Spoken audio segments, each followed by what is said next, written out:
इत्तेहादी जमातों का वज़ीर आज़म पर मुकम्मल इजहार एतमाद। वज़ीर आज़म की ज़ेर सदारत इत्तेहादी रहनुमाओं का मुशावरती इजलास।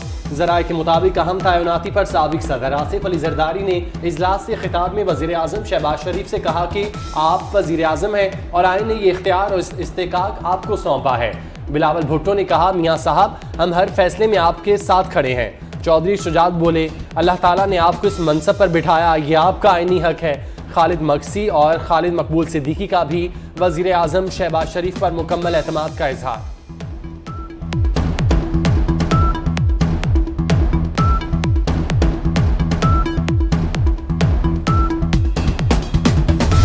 पिछले साल फरवरी में फौज ने बड़ी सोच और विचार के बाद फैसला किया कि आइंदा फौज किसी सियासी मामले में मुदाखलत नहीं करेगी।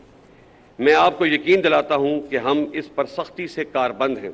इस आईनी अमल का खैर मकदम करने के बजाय कई हलकों ने फौज को शदीद तनकीद का निशाना बनाकर बहुत गैर मुनासिब और गैर शाइस्ता ज़बान का इस्तेमाल किया। फौज पे तनकीद अवाम और सियासी पार्टियों का हक है, लेकिन अल्फाज के चुनाव और इस्तेमाल में एहतियात बरतनी चाहिए। फौज ने फैसला किया कि सियासत में मुदाखलत नहीं की जाएगी। सियासत में फौज की मुदाखलत गैर आईनी है। Army chief general Qamar Javed Bajwa का GHQ में यौम दिफा की तकरीब से खिताब। कहा कि फौज ने फरवरी में फैसला किया कि आइंदा फौज सियासत में मुदाखलत नहीं करेगी। इस आईनी अमल का खैर मकदम करने के बजाय कई हलकों ने फौज को शदीद तनकीद का निशाना बनाकर बहुत गैर मुनासिब और गैर शाइस्ता जुबान का इस्तेमाल किया। कहा कि फौज पर तनकीद अवाम और सियासी जमातों का हक है, लेकिन अल्फाज के चुनाव और इस्तेमाल में एहतियात बरतनी चाहिए। सीनियर मिलिट्री लीडरशिप को गैर मुनासिब अलकबात से पुकारा गया। क्या आप ये समझते हैं कि मुल्क में एक बैरूनी साजिश हो और आर्म्ड फोर्सेस हाथ पे हाथ धरी बैठी रहेंगी? ये नामुमकिन है, बल्कि ये एक गुनाह कबीरा है। साबका मशरकी पाकिस्तान एक फौजी नहीं, एक सियासी नाकामी थी। सिपा सालार ने कहा कि सीनियर मिलिट्री लीडरशिप को मुख्तलिफ अलकाबात से नवाजा गया। सब्र की हद होती है, हमने दरगुजर से काम लिया। क्या आप सोच सकते हैं मुल्क में बैरूनी साजिश हो और आर्म्ड फोर्सेस हाथ पर हाथ धरे बैठी रहेंगी? ये नामुमकिन है, बल्कि ये गुनाह कबीरा है। फौज और अवाम में दरार डालने वाले हमेशा नाकाम होंगे। साबिका मशरकी पाकिस्तान एक फौजी नहीं, सियासी नाकामी थी।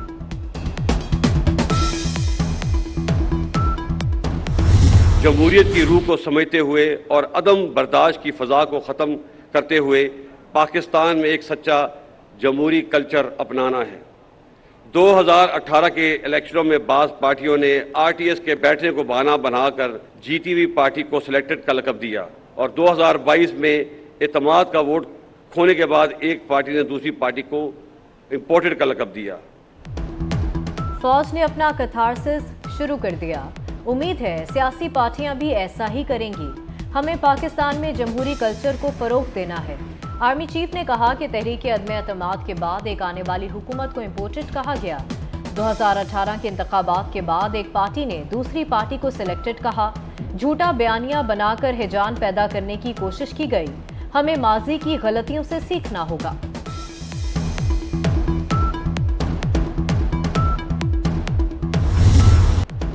पाक फौज का सरबराह कौन होगा? GHQ से वजारत दिफा आने वाली समरी वजीर आजम ऑफिस तक पहुंच गई। वजीर आजम ऑफिस ने 6 सीनियर तरीन फौजी अफसरान की समरी मिलने की तस्दीक कर दी। ट्वीट में कहा गया, आर्मी चीफ और chairman joint chief of staff committee की तैनाती के लिए नामों का पैनल मौसूल हो चुका। वजीर आजम तैनातियों पर फैसला तरीकाकार के मुताबिक करेंगे।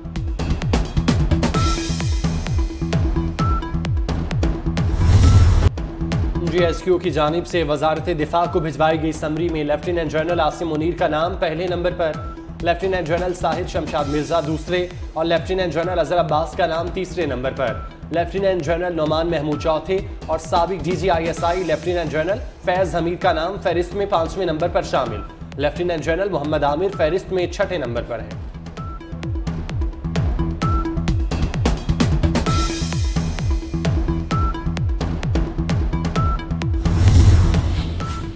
साबिक सदर आसिफ अली जरदारी की इस्लामाबाद में चौधरी शुजात हुसैन के घर आमद, अहम मुलाकात हुई। चौधरी सालिक हुसैन भी मौजूद थे। साबिक सदर और चौधरी शुजात हुसैन की सियासी सूरत हाल पर मुशावरत हुई। आसिफ जरदारी ने सरबराह मुस्लिम लीग काफ की खैरियत भी दरियाफ्त की।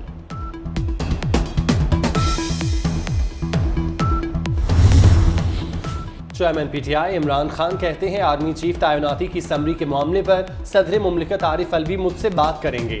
सदर मुमलिकत मुझसे राब्ते में है, क्या मेरी पार्टी का सदर मुझसे राब्ता नहीं करेगा? तैनाती की समरी पर सदर मुझसे मशवरा करेंगे।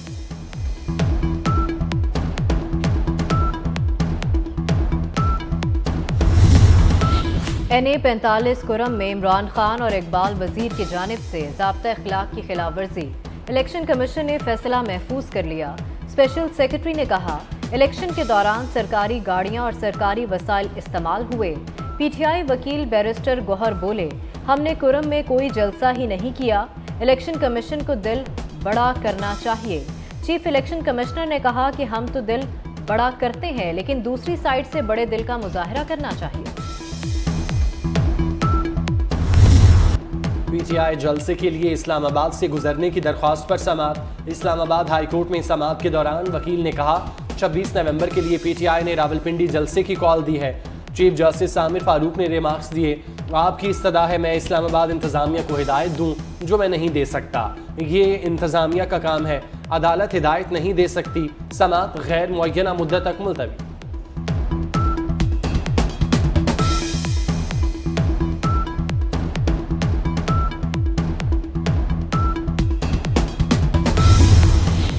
पीटीआई लॉन्ग मार्च पर दहशतगर्दी का खतरा। वजारत दाखिला ने असद उमर को मरासला भेज दिया। कहा गया, हमले में बैरूनी अनासर की जानिब से भी कार्रवाई का अंदेशा है। खुदकुश या बम हमला हो सकता है। मरासले में लिखा गया कि पीटीआई रावलपिंडी में अवामी इज्तिमा मौखिर करे।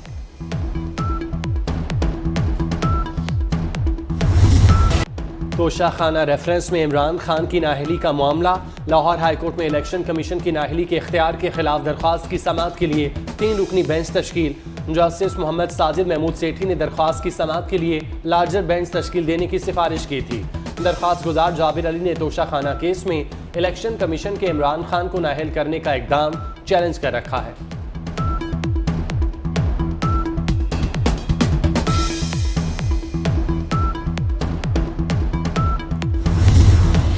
तहरीक इंसाफ का चेयरमैन इमरान खान पर कातिलाना हमले की JIT पर गैर संजीदा रवैया।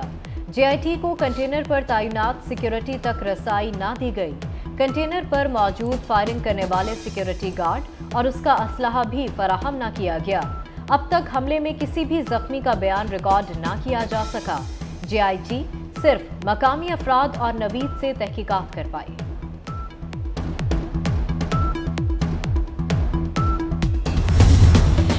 IG इस्लामाबाद पुलिस की ज़ेरे सदारत इजलास। 26 नवंबर को फैजाबाद मुकम्मल बंद करने का फैसला। ट्रैफिक के लिए मुतबादिल प्लान दे दिया गया।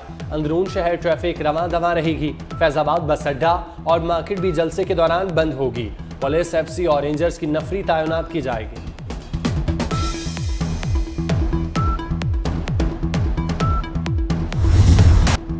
JUI का PTI और KP हुकूमत के खिलाफ अवामी जलसों का ऐलान। मौलाना फजलुर रहमान 24 नवंबर से शुमाली इलाकों से इस्तेहकाम पाकिस्तान के उन्वान से जलसों का आगाज करेंगे। पहला जलसा लोअर दीर में होगा। 26 नवंबर को मानसेरा में अवामी ताकत का मुजाहरा होगा। 27 नवंबर को मौलाना कोहिस्तान में जलसे से खिताब करेंगे। मालाकंड और तेमरगरा में भी इज्तिमा होंगे।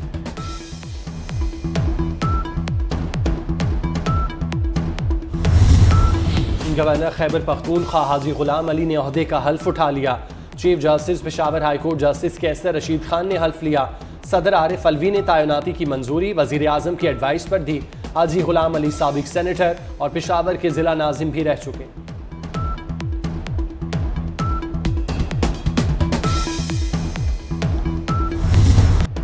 सुप्रीम कोर्ट में रेकॉर्डिक से मुतालिक सदारती रेफरेंस पर समाअत।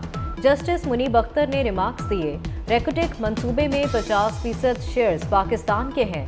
तनाज़ात से पाकिस्तान पर असर पड़ेगा। वकील बैरक गोल्ड कंपनी ने कहा, रेकॉर्डिक मंसूबे से माल जैसे ही पोर्ट पर पहुंचेगा 50% अदायगी हो जाएगी।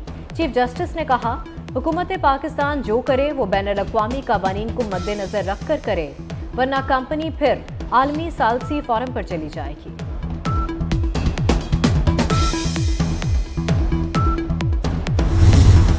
वज़ीर इत्तलात मरियम औरंगज़ेब कहती हैं, नून लीग के गुज़श्ता दौर में फिल्म एंड कल्चर पॉलिसी का इनेकाद किया गया। फिल्म इंडस्ट्री का फ़रोग़ हमारी अव्वलियत तरजीहात में शामिल है। गुज़श्ता 10 साल में फिल्म इंडस्ट्री बहाली की जानिब गामज़न हुई।